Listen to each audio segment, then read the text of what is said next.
야고보서 말씀을 계속 보도록 하겠습니다. 오늘은 12절에서 18절까지만 보도록 하겠습니다. 성경책을 다 찾으셨으면 좋겠어요. 여기 PPT 나오지만 야고보서 1장 12절에서 18절, 제가 12절을 읽고 우리 성도님들 13절을 읽고 성경 봉독 후에 특송으로 또 하나님께 영광을 올리겠습니다. 오늘 청년부죠? 네. 12절 읽겠습니다. 시험을 참는 자는 복이 있나니 이는 시련을 견디어낸 자가 주께서 자기를 사랑하는 자들에게 약속하신 생명의 멸관을 얻을 것이기 때문이라.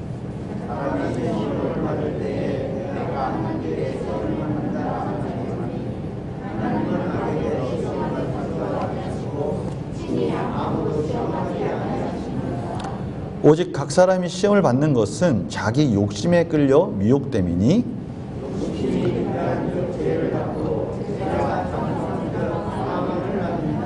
내 사랑하는 형제들아 속지 말라.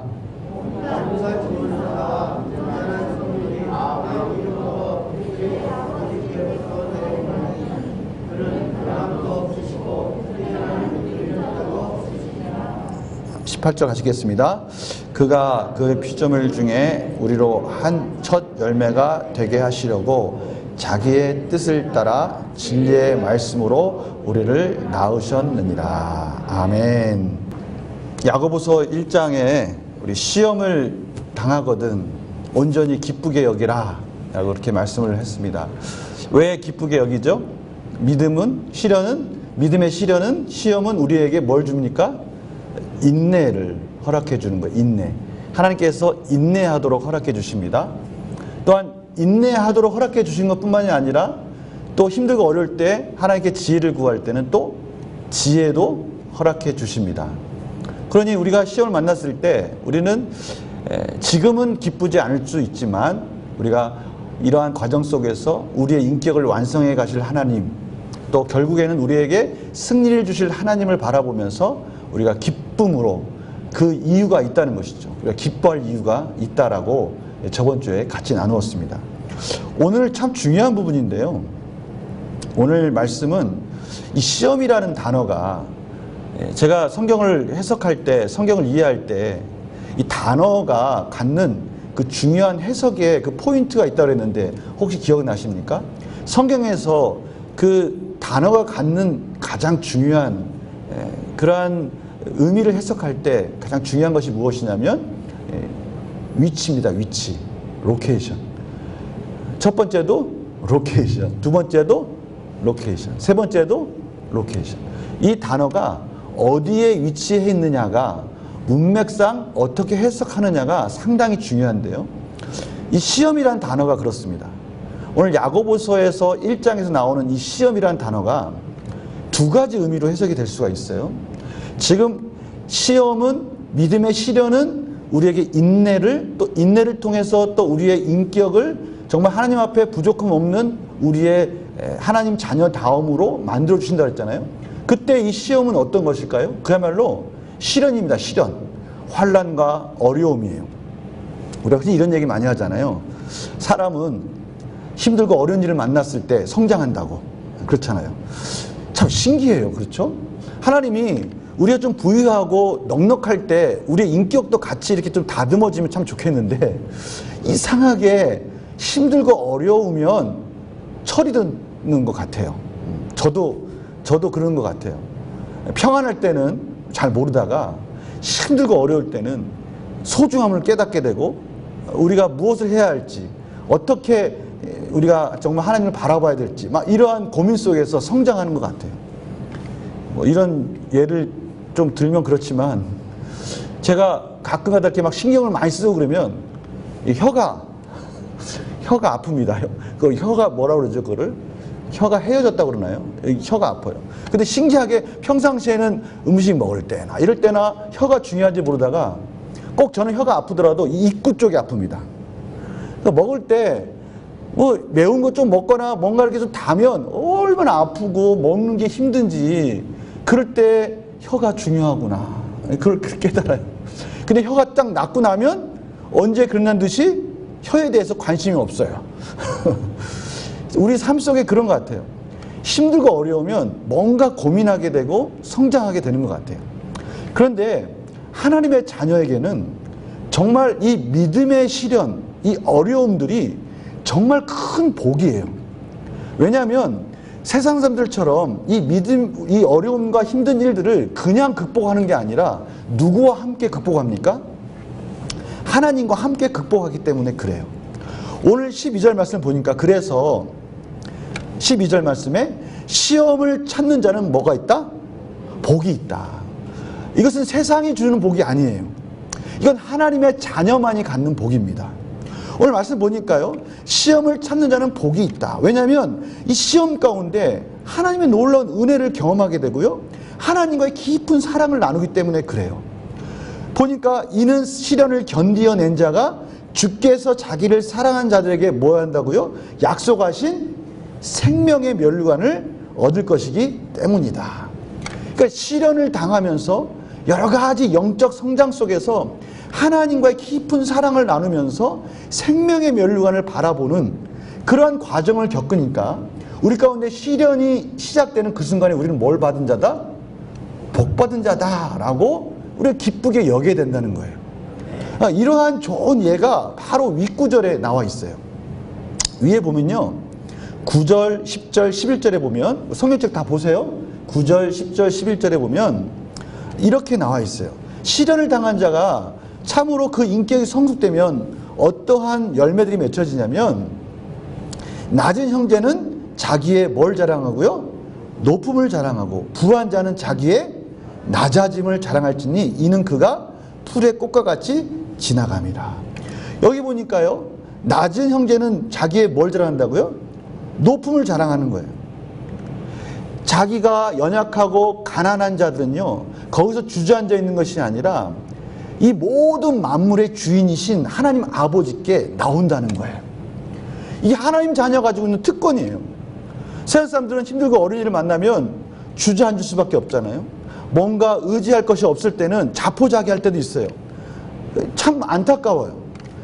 언젠간 또 그래서 이런 또 격언을 믿습니다. 이 또한 지나가리라. 뭐 이런 격언을 믿어요. 시간이 지나가면 해결하겠지, 해결되겠지, 이렇게 그냥 의지하고 그냥 주저앉을 수밖에 없잖아요.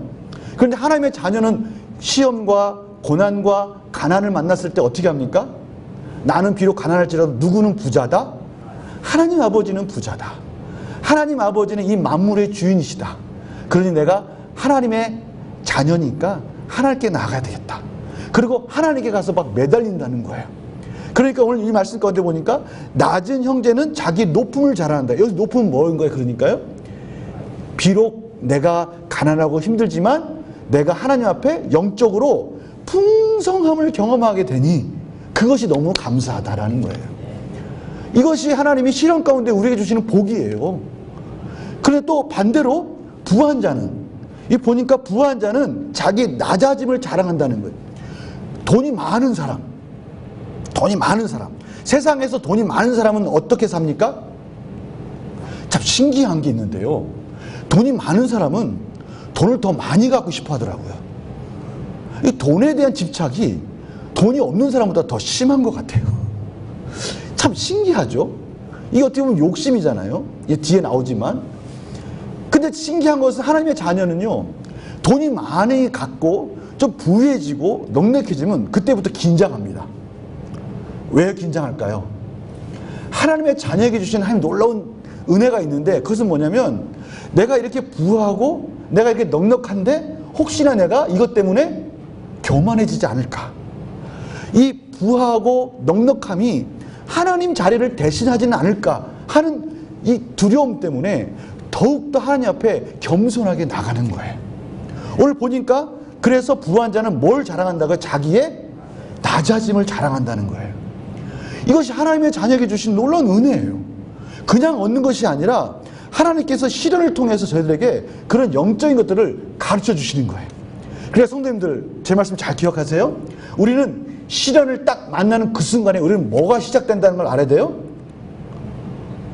복이 시작됐다는 걸 알아야 돼요. 다시 한번. 우리는 딱 시련이 시작되는 그 순간에 뭐가 시작됐다는 걸 알아야 돼요? 복이 시작됐다는 걸 알아야 돼요. 그게 얼마나 기뻐요. 시련을 만났을 때 하나님이 인내 속에서 나에게 지금 복이, 축복이 시작했구나, 이렇게 아시면 돼요. 제가 요즘에 코로나 시대에 영상 사역 때문에 중고를 많이 삽니다. 중고. 그래서 중고를 사기도 하고 팔기도 하고 그래요. 제가 요즘에 그런 장사를 합니다. 그거 가지고 뭐 시간 많이 보내지는 않아요. 근데 왜 제가 중고를 사냐면, 이 중고를 사면 여러분, 당근마켓을 제가 많이 이용합니다. 성도님들 당근마켓 아세요? 네, 있어요, 그런 게. 근데 당근마켓에서 보면 왜 그걸 많이 이용하냐면, 산지 일주일 되고 2주일 된 거 있잖아요. 새 건데 그것이 새 거지만 언박싱, 요즘 단어로 언박싱입니다. 박스를 한번 뜯었다는 것 때문에 가격이 30-40만 원 뚝 떨어져요. 그러니까 제가 한 200 얼마짜리를 150만 원에 딱 사는 거예요. 그럼 얼마예요? 50만 원에서 60만 원을 다운받아서 사는 거예요. 근데 이 사람은 딱 한 번인가 두 번밖에 안 썼어요. 근데 뭐 때문에? 뜯는 순간 값어치가 뚝 떨어지는 거예요. 그러니까 제가 당근마켓을 잘 이용할 수밖에 없어요. 왜냐하면 조금의 금액을 가지고 같이 좋은 걸 살려고 그러니까. 그래서 잘 사고 잘 이용하고 있습니다. 제가 말하고 싶은 그거예요. 우리가 뭔가 이렇게 선택하면요, 둘 중에 하나죠. 딱 뜯는 순간 그때부터 헝것이 되기 시작해요. 근데 또 어떤 건 딱 시작하는 순간 우리가 점점 채워지고 알아가기 시작하고 성숙되어져 가는 것이 있어요. 그래서 선택을 잘해야 돼요. 뭘 선택하느냐에 따라서 쇠퇴하기도 하고 전진하기도 하는 거예요. 그런데 중요한 것은 뭐냐면, 제가 왜 이 말씀을 드리냐면, 우리는 시련을 만나면, 하나님의 자녀들은 시련을 딱 만나는 그 순간에 후퇴하는 게 아니라 전진한다는 것을 믿으시기 바랍니다. 하나님이 우리를 시련 가운데 훈련시키기 시작하는 거예요. 그러니까 시련을 딱 만날 순간에 우리는 너무나 감사한 거예요. 내가 드디어 하나님 안에서 인격이 성숙되어져 가기 시작했구나, 이렇게 믿으시기 바랍니다. 오늘 성경이 바로 그걸 얘기하는 거예요. 가난하면 가난한 대로 하나님께 더 매달리고, 하나님 아버지는 부자시지요, 제가 필요한 거 다 알고 계시지요, 제가 지금 이렇게 부족하고 연약한 것은 지금 하나님께서 뭔가를 더 채워주기 원하시는 것이지요 하고 하나님께 막 매달리는 겁니다. 그러면 우리의 영적인, 우리의 성숙이 더 풍성해지고 또 부해지고 뭔가 넉넉해지면 그때부터 긴장하는 거예요. 나한테 이렇게 많이 주셨지? 하나님께 나한테 많이 주신 이유가 뭐지? 이것을 내가 어떻게 써야 되지? 내가 교만하면 안 돼? 그리고 하나님 앞에 더 낮아지는 거죠. 이것이 하나님께서 우리에게 주신 놀라운 은혜예요. 바로 그런 구체적인 것들을 저들에게 가르쳐주고 있어요. 그러니 믿음의 시련이 났을 때 우리는 어떻게 해라? 기쁘게 여겨야 돼요. 뭐가 시작됐다? 복이 시작됐다. 여러분 눈빛을 보니까 전혀 안 믿는 것 같아요. 목사님,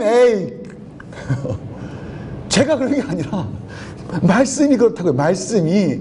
여러분 말씀을 믿으시기 바랍니다. 하나님의 말씀이 시험을 참는 그 순간에 우리는 복 받는 자들이 되는 거예요. 우리는 그때부터 뭘 기대한다고요? 생명의 멸류관을 기대하는 거예요. 그래서 생명의 멸류관은요, 지배하는 왕관을 말하는 게 아니에요. 지배하는 왕관. 세상 사람들은요, 열심히 살아요. 열심히 살고 열심히 돈도 벌고요, 열심히 달려가요. 왜요? 지배하는 왕관을 쓰고 싶어서. 내가 지배하는 왕관을 쓰고 싶으니까 열심히 달려가는 거예요. 그런데 우리가 열심히 달려가고 말씀 안에서 열심히 달려가는 이유는 뭡니까? 오늘 보니까 이 왕관은 승리의 멸류관이에요. 승리의 멸류관. 사랑하는 내 자녀들, 세상에서 정말 말씀 안에서 나와 같이 열심히 살았구나, 그런 하나님께서 하늘나라에서 주시는 그 승리의 멸류관을 바라보면서 열심히 달려가는 겁니다. 이것이 하나님이 시련을 맞는 우리에게 주시는 복이에요. 첫 번째는 우리의 인격이 성숙되어져 가고, 두 번째는 우리가 이 땅의 헛것을 쫓아가는 것이 아니라, 이 땅에 지배하는 욕심이 아니라 하나님께서 소망 가운데 주실 그 생명의 멸류관을 바라보는 은혜를 저에게 허락해 주셨다는 거예요. 그러니 우리가 시련을 만났을 때 견딜 수 있는 이유가 있는 거예요. 견딜 수 있습니다. 믿으시기 바랍니다.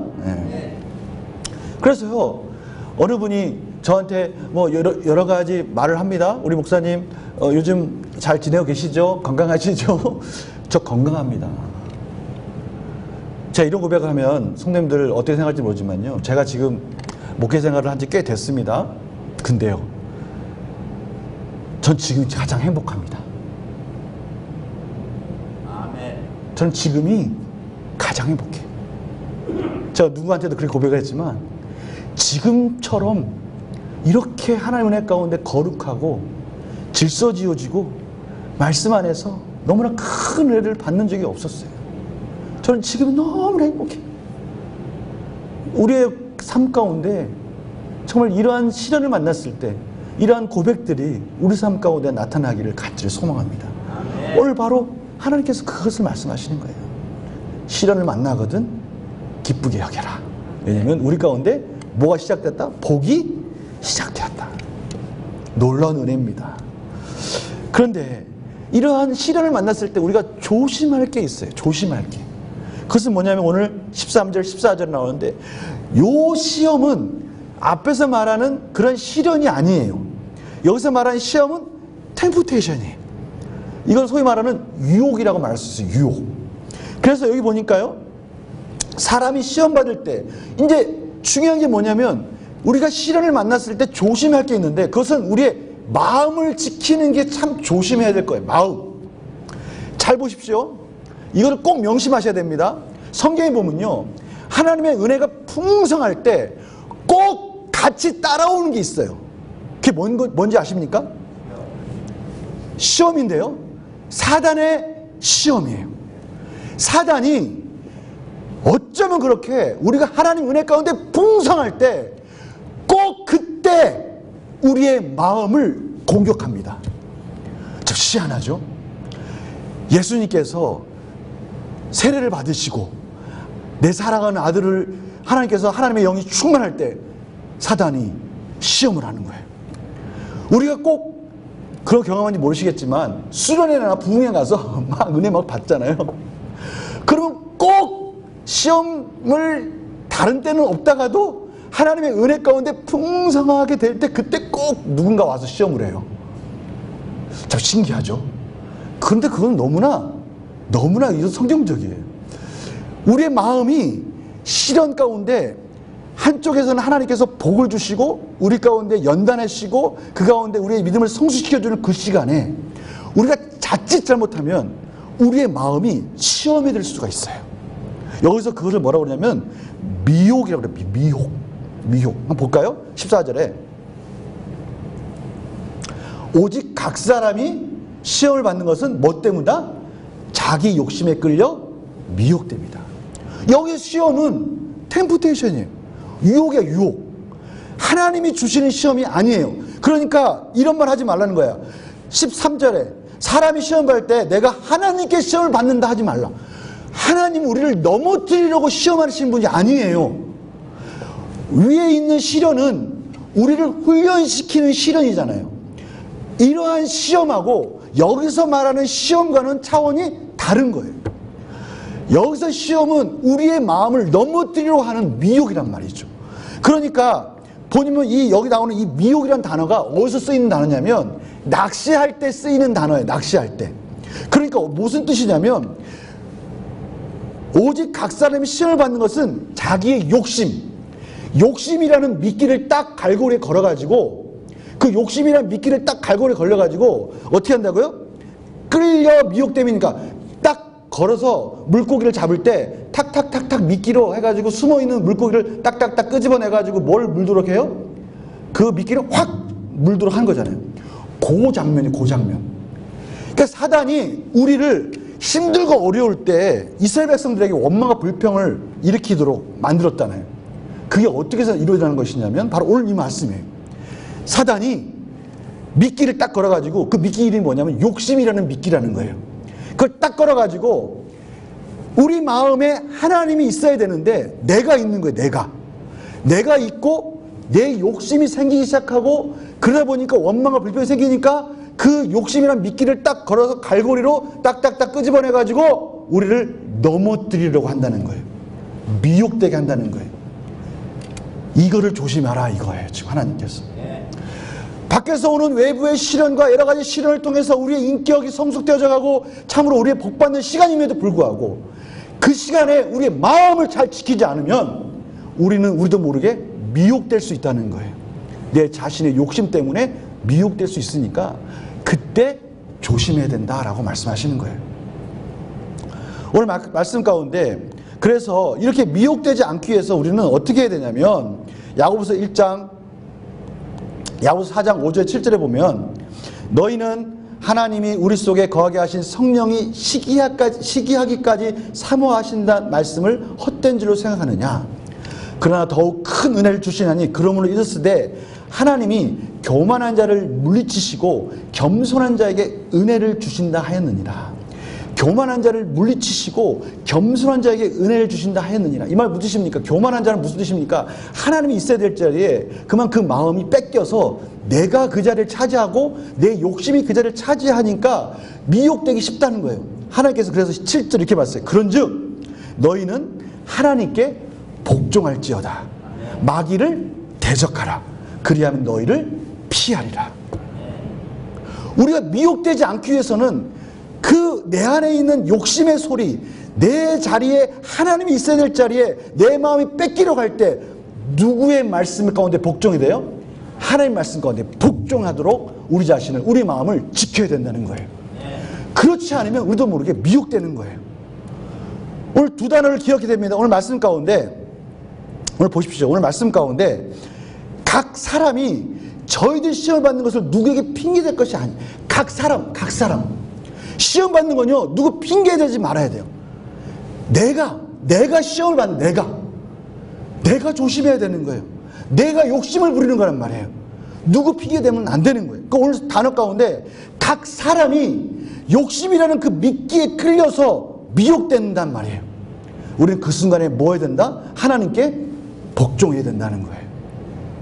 우리의 마음이 이렇게 얘기합니다. 내 마음대로 살아라. 내 마음대로 사는 것이 복이야. 내 마음대로 살아야 행복해 라고 말할 때, 그런 미끼를 던질 때 우리는 내 예수님을 따라야 된다라고 성경은 말씀하시면 마태복음 10장 38절입니다. 내 자신을 사랑해야 된다라는 미끼를 던질 때 내 하나님 여호와와 내 이웃을 사랑하라 라는 하나님 말씀 가운데 아멘 하고 순종하는 겁니다.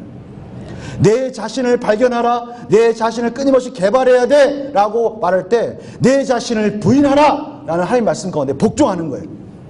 내 자신을 믿으라, 내 자신을 믿어야 된다, 다른 거 믿을 거 없어, 너 자신을 믿어야 돼 라고 말할 때 나는 예수 그리스도를 믿습니다 라고 복종해야 된단 말이에요.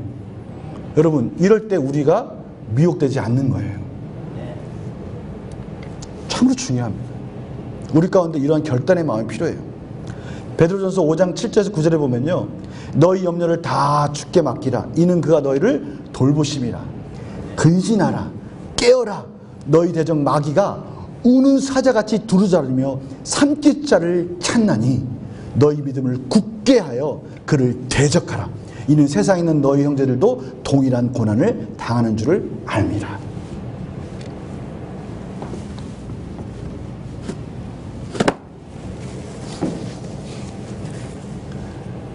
우리 삶 속에서 우리 마음이 빼앗길 때가 있어요. 힘들고 어려울 때 우리도 모르게 우리의 쾌락과 우리의 욕심을 쫓아가고 싶은 욕심이, 그 유혹이 올 때가 있어요. 참 달콤하죠. 좀 편하게 살고 싶고, 또는 내 쾌락을 누리고 싶고, 어떻게 보면 그것이 나를 위한 것 같고, 또 나를 스스로 위로하는 것 같고, 그럴 때가 있어요. 근데 마음속에서 한쪽에서는 성령님이 아니야, 그거 아니야, 너가 거기 차지하지만 안 돼, 힘들고 어려울 때마다 더욱더 하나님의 말씀을 붙들어야 돼 라고 말씀하세요. 근데 여전히 이 주는 쾌락과 유혹을 우리는 뿌리치기가 너무 힘들어요. 그럴 때 오늘 말씀을 꼭 기억하십시오. 우리가 그럼 그럴수록 하나님 말씀 가운데 복종하지 않으면 우리는 미끼에, 그 갈고리에 딱 걸리는 거예요. 여러분, 물고기 갈고리 딱 걸리면 어떻습니까? 빠져나가기 힘들잖아요. 어려워요. 오늘 너무나 표현이 그럴싸하지 않습니까? 딱 적당한 표현이에요. 차라리 갈고리에 걸리기 전에 우리는 뿌리쳐야 돼요. 하나님 말씀을 붙들고 가감하게 뿌리치고 나는 하나님 말씀 가운데 복종할 거야. 내 마음의 중심은 하나님이 계셔. 그렇게 결단할 때 우리는 놀라운 생명의 멸관을 바라보는 우리의 시선이 고정될 줄 믿습니다. 오늘 바로 그 부분을 말씀하시는 거예요. 제 자신도요, 아까 당근마켓 2편을 하겠습니다. 이런 유혹이 올 때가 많아요. 제가 얼마 전에 12만 원을 주고 12만 원을 주고 카메라를 하나 샀습니다. 시중가가 한 60만 원 정도 되는 것 같아요. 너무 잘 샀어요. 근데 이게 크고 그래서 바꿔야 될 것 같아서 다시 팔려고 딱 당근마켓에서 이렇게 알아보니까 중고가 한 30만 원, 40만 원 파는 거예요. 저 12만 원을 샀는데. 그래서 12만 원을 그냥 내놓기가 좀 아까워요. 그래서 밑자리 본전이니까 한 25만 원에 내놓자 그랬어요. 그래서 25만 원에 옥션에다 내놨습니다. 그랬더니 세상에 1분도 안 돼서 팔린 거예요. 와우. 그래서 속으로 깜짝 놀랐어요. 순식간에 얼마를 번 거예요? 13만 원인가? 네, 그걸 본 거예요. 그러니까 옆에 있던 저희 와이프 주식보다 낫네. 이자보다 센데. 아니 근데 제 마음이 1분 만에 팔렸잖아요. 취소해야 되겠다 이거. 30만 원에 팔아야지. 이 마음이 이렇게 간사해. 이렇게 간사합니다. 욕심에 아주 그냥 하늘을 높이 치솟아가지고 본래 목적에 벗어나기 시작하는 거예요. 본래 목적은 그냥 이거 팔아서 더 영상 좋은 것, 더 성경 말씀 이렇게 찍는 거 좋은 거 찍으려고 그냥 사기만 하면 되는 건데 초점이 바뀌는 거예요. 내가 중심에 오고 본래의 목적이 사라지고 욕심이 나를 미혹하기 시작하는 거예요. 제가 이렇게 저의 민낯을 고백하는 이유는 이게 아주 작은 거잖아요. 사소한 거잖아요. 그 사단이 우리를 그렇게 유혹한다고요. 조금이라도 틈이 있으면 우리가 근신하고 깨어있지 않으면 어느 순간인가 내 자신의 쾌락과 내 자신의 욕심과 내 자신의 이기적인 마음을 가지고 하나님 말씀을 순종하는 데서 교묘하게 벗어나도록 우리를 유혹한다고요.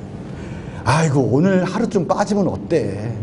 오늘 하루 좀 오늘 금요일에 오늘 하루 좀 빠지자. 오늘 내 몸이 좀 피곤하다. 근데 그 시간에 제가 다시 한번 말씀드립니다. 아이고 나 오늘 좀 피곤하다. 오늘 하루 좀 빠지자 해서 그 시간에 금요일에 나오는 것 이상으로 경건한 시간을 보내면 제가 그 다음부터 말을 하지 않아요. 오늘 말씀 보십시오. 야고보서 1장 15절 말씀. 그 다음에요. 욕심에 대해서 미혹하면 뭘 한다고요? 죄를 낳아요. 죄가 그냥 죄에서 멈추면 괜찮은데 이 죄가 장성하면 뭘 낳아요? 사망을 낳아요. 이게 문제예요. 이게 갈고리에 걸려가지고 딱 걸려가지고 끄시면 괜찮은데 이것이 한번 미혹되면 이것이 죄로 간다고요. 죄. 우리의 삶을 망가뜨리기 시작하는 거예요. 결국에는 이 죄가요 진짜 피 한 방울 남기지 않고 싹 쏟을 때까지 우리를 몰고 가요. 사망으로 몰고 가요. 성도님들, 이 사망이라는 것이 꼭 우리가 죽는 것 말고 아담과 하와가 에덴 동산 쫓겨났을 때 그걸 사망이죠. 왜요? 이미 그는 육체적으로 죽지 않았지만 하나님과의 축복된 삶에서 떠나버리잖아요. 우리의 삶이 사망과 방불한 삶을 사는 비참한 상황으로 떨어진다고요. 그러니 우리가 하나님 안에서 시련을 당하고 어려울 때 더욱더 우리 마음을 지켜야 돼요. 그리고 우리가 힘들고 어려울 때 우리 마음 가운데 우리의 욕심과 이기적인 마음과 내 생각과 내 가치관과 세상의 여러 가지 것들이 밀려와서 하나님 말씀을 자꾸 떠나게 만들 때 예수님의 이름으로 물러가라. 나는 하나님의 자녀다. 하나님의 거룩함을 난 지켜야 된다 라고 하나님께 복종해야 돼요. 그래야 우리가 살 수가 있어요. 우리가 그때 틈을 주면요 사단은 그 틈을 타고 들어와서 결국 우리에게 죄를 짓게 만들고요 하나님과의 관계를 떨어뜨리게 만든다고요. 결국 사망과 방불한 삶을 살도록 유혹한단 말이에요. 물론 하나님의 자녀니까 하나님이 다시 구원하시죠. 다시 제자리로 데리고 오죠. 그렇지만 그 시간이 너무나 아깝잖아요. 거기에 쏟는 정욕이 너무 아깝잖아요. 우리 삶 가운데 우리 이 부분을 좀 깨어 있어야 돼요. 깨어 있어야 돼요. 하나님께서 우리에게 주신 그 열정은요, 선한 열심을 향해서 달려갈 수 있는 열정이에요. 그러니까 우리 욕심이라는 게 나쁘지만은 않아요. 그러나 우리가 그 열정을 그릇된 데다 쏟으면 우리는 그만큼 하나님과의 관계가 단절되고 비참한 삶을 살게 되는 거예요. 요즘 뉴스에 나오는 거 보십시오, 여러분들. 뉴스에 나오는 거, 자, 제가 말하는 게 틀리나 맞나 보십시오. 뉴스에 나오는 아주 비참한 사건들 있잖아요. 거기서 욕심을 빼보세요. 그 모든 사건 중에서 욕심을 빼보세요. 그러면 그 사건들이 일어납니까? 안 일어나요.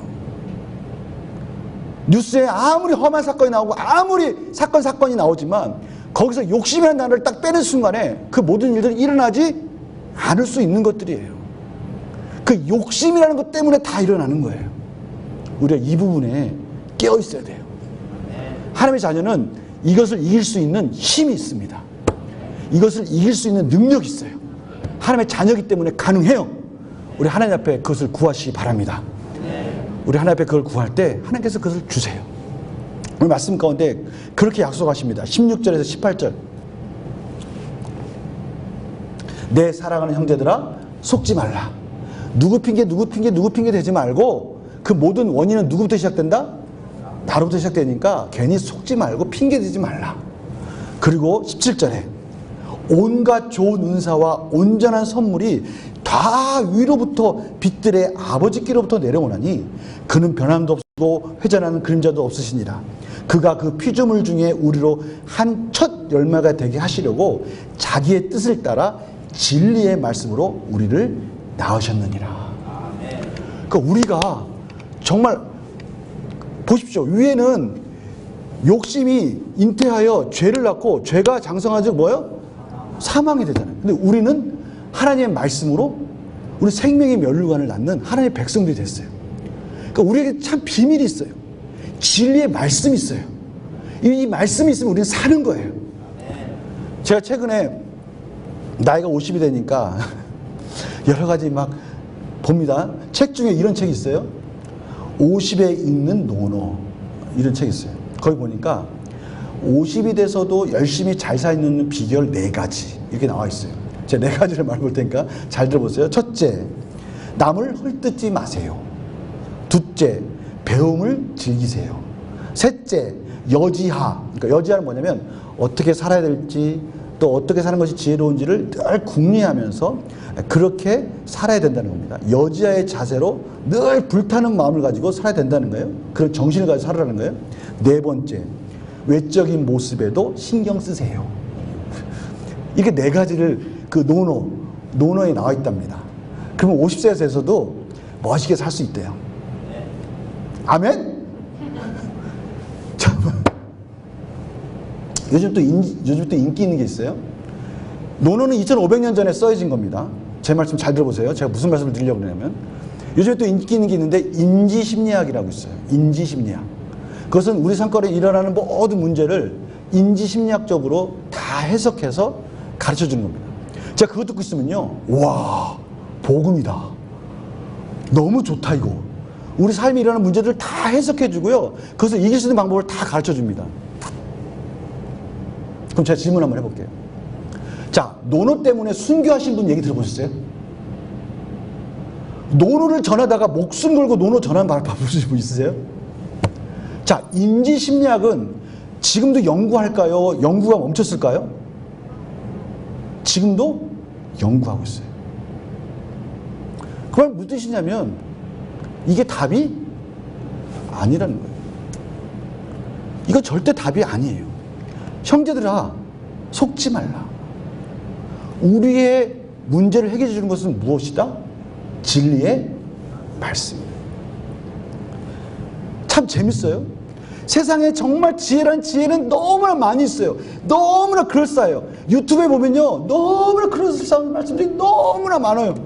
그런데요, 곰곰이 생각해봤어요. 근데 왜 세상은 안 변하지? 근데 왜 세상 사람들 다 고민 속에서 아직도 헤매고 있지?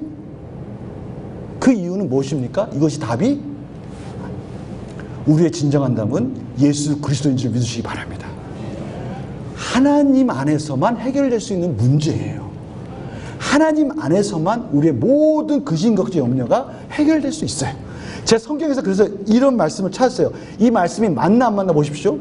요한계시록 22장 18절 19절 보면요. 내가 이 두루마리의 예언의 말씀을 듣는 모든 사람에게 증언하노니 만일 누구든지 이것들을 외에 더하면 하나님이 이 두루마리에 기록된 재앙들을 그에게 더하실 것이요. 만일 누구든지 이 두루마리의 예언의 말씀에서 제하여 버리면 하나님이 이 두루마리에 기록된 생명나무와 및 거룩한 성의 참여함을 제하여 버리시리라. 자, 이 말씀이 뭐예요? 하나님의 말씀은 이미 완성되었다. 이 말씀이면 모든 게 다 해결된다. 이 말씀 안에 진리가 있다. 세상의 모든 학문들은요, 지금도 연구하고 있고요, 지금도 답을 찾고 있어요. 그런데 하나님의 말씀은 이미 다 완성이 됐어요. 이제 이 말씀 안에서 우리가 이 말씀을 바라보고 가면 우리는 승리할 수 있다는 거예요. 오늘 이 말씀 꼭 기억하시기 바랍니다. 우리 가운데 여러 가지 시련이 와요. 여러 가지 시련이 와요. 그럼 우리는 무슨 생각을 해야 되냐면, 아, 이제 하나님과 동행하며 복받는 시간이구나. 이렇게 생각하십시오. 우리 마음 가운데 여러 가지 시험 가운데 미혹하고 내 욕심 가운데 자꾸 하나님의 아니 다른 여러 가지 법들이 노노가 아니 임지심리학이 이 문제를 해결해 줄 것 같고 여러 가지 세속적인 것들이 막 해결해 주는 것 같이 마치 하나님의 자리를 막 차지하려고 그래요. 그럴 때 우리는 어떻게 하라고요?